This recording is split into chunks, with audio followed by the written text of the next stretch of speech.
ഒരു ദിവസം ബാബുരാജ് ഒരു ചരിത്രം പറഞ്ഞു. ഞാനിവിടെ ഒരു കൊച്ചിയിലൊരു കൊലക്കേസിൽ പ്രതിയായിട്ട് ജയിലിൽ കിടന്നിട്ടുള്ള ആളാണെന്ന് കേട്ടപ്പോൾ എനിക്ക് പേടിയായി. അവിടെ ഒരു കോക്കേസ് തിയേറ്ററിൽ എന്തോ ഒരു ആൾ കൊലപാതകത്തിൽ മരിച്ചിട്ടുണ്ടായിരുന്നു. അതിൽ ഒരു പ്രതി ബാബുരാജാണെന്നാണ് പറയുന്നത്. പക്ഷേ ബാബുരാജ് പറയുന്നത് ഞാനത് ചെയ്തിട്ടില്ല. പക്ഷേ ബാബുരാജിൻ്റെ കൂടെ വേറെ ആരുമുണ്ട്, ബാബുരാജിൻ്റെ ഒരു പ്രതിയാണ്. പക്ഷേ ബാബുരാജ് കുറ്റം ചെയ്യാതെ പ്രതിയായ ഒരാളാണ്.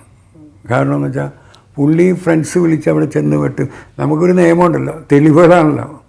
തെളിവുകൾ ഇപ്പോൾ ഒരാളവിടെ വന്ന് ഇപ്പോൾ നമ്മളൊരിടത്ത് കൊലപാതകം നടന്നെടുത്ത് നമ്മൾ ചെന്നാലും ആരെങ്കിലും പറഞ്ഞാൽ നമ്മൾ അങ്ങനെ ബാബുരാജ് ജയിലിൽ കിടന്നിട്ടുണ്ട്. ജയിലിൽ കിടന്നിട്ടാണ് LLB ഒക്കെ പാസ്സായി. ചരിത്രം കേട്ടപ്പോൾ എനിക്ക് ഭയങ്കര ഇതായി. അങ്ങനെയുള്ളൊരു മനുഷ്യൻ LLB പാസ്സായി കുറേ നാൾ ജയിലിൽ കിടന്ന് ജയിലിലെ അനുഭവങ്ങളൊക്കെ ഉള്ള ആളാണ്. അങ്ങനെ ഉള്ള ബാബുരാജിൻ്റെ ആ ചരിത്രം ഇങ്ങനെ നമ്മൾ സിനിമയിലൊന്നും കേട്ടില്ല. സിനിമയിലൊക്കെ നമ്മൾ ഉണ്ടാക്കുന്ന ഒരു കഥ പോലെ തന്നെ തോന്നും. അങ്ങനെയാണ് ബാബുരാജിൻ്റെ ഒരു ചരിത്രം ഞാൻ അവിടെ വെച്ചാണ് കേൾക്കുന്നത്.